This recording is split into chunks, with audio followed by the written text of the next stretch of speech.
Salam Bapak Ibu, kita bersyukur telah memasuki hari yang ke-33 dari kegiatan doa puasa kita selama 40 hari.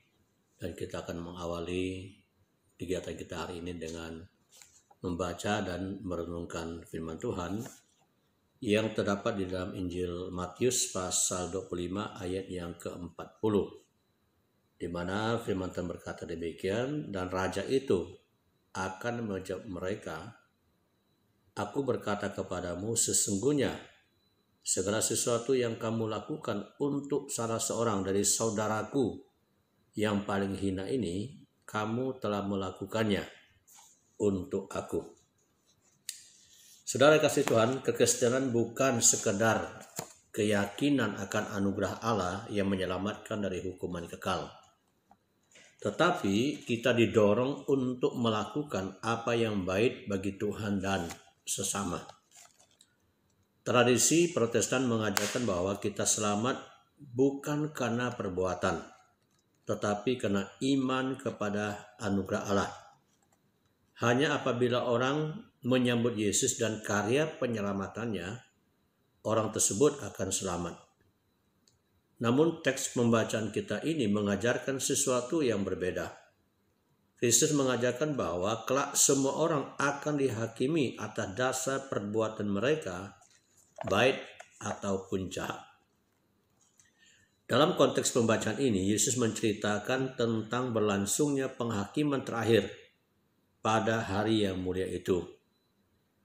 Yesus berkata, suatu hari kelak bila Anak Manusia datang dalam kemuliaannya, Ia akan datang sebagai Raja yang adil.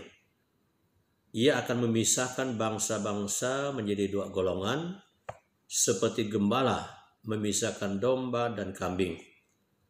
Domba dikatakan diberi hak masuk ke dalam kemuliaan sang raja, sedangkan kambing dimasukkan ke dalam tempat siksa dan kekal. Atas dasar penghakiman ini, dalam kisah ini Yesus berkata bahwa raja mendasarkan pada segala perbuatan baik yang mereka lakukan untuk orang-orang yang membutuhkan pertolongan karena ketidakberdayaan mereka. Itu sama dengan telah melakukan bagi sang raja. Dengan kata lain, memberi pada saudara Yesus sama dengan memberi pada Yesus. Sebab ketika aku lapar, kamu memberi aku makan. Ketika aku haus, kamu memberi aku minum. Ketika aku orang asing, kamu memberi aku tumpangan. Ketika aku telanjang, kamu memberi aku pakaian. Ketika aku sakit, kamu menjenguk aku. Ketika aku di dalam penjara, kamu mengunjungi aku. Matius 25 ayat 35 sampai 36. Kita diselamatkan adalah karena kasih karunia Allah semata, namun kita diselamatkan untuk melakukan pekerjaan baik yang dipersiapkan Allah sebelumnya. Ia mau supaya kita hidup di dalamnya. Efesus pasal 2 ayat 8 sampai 10. Selanjutnya Yakobus berkata, apakah gunanya saudara-saudaraku jika seorang mengatakan bahwa ia mempunyai iman padahal ia tidak mempunyai perbuatan? Dapatkah iman itu menyelamatkan dia? Jika iman tidak disertai perbuatan, maka iman itu pada hakikatnya adalah mati. Yakobus 2 ayat 14 sampai 17.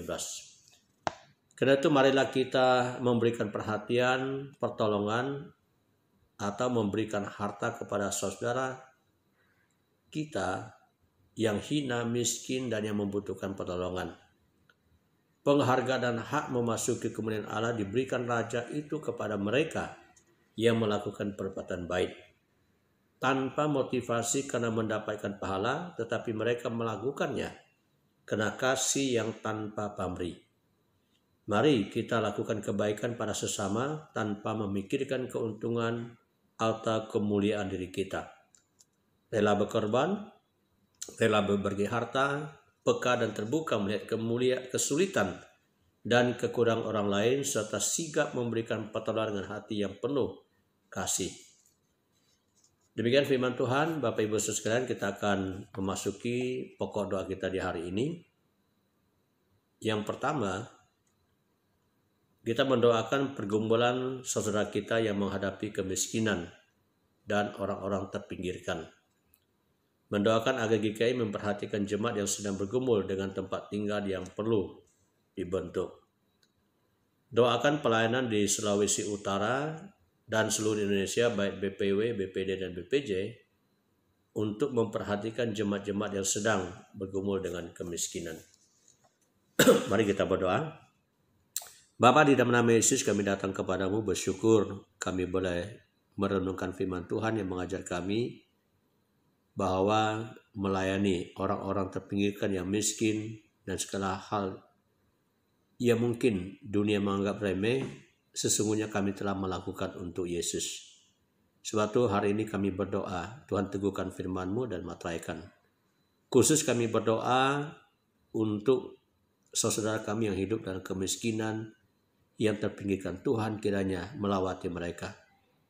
Tuhan juga menggerakkan kami sebagai warga GKI untuk dapat memperhatikan baik itu jemaat kami yang sedang dalam kesulitan tempat tinggal, kesulitan ekonomi, kemiskinan, dan berbagai macam kesulitan.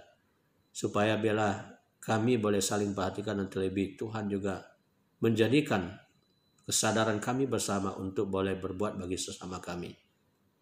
Kami juga berdoa supaya Tuhan Engkau memberkati saudara kami yang ada di Sulawesi Utara dalam semua pelayanannya, dan juga Badan Pus Wilayah, Badan Pus Daerah, Badan Pus Jemaat, agar menjadi satu pelayanan yang sungguh-sungguh dapat memperhatikan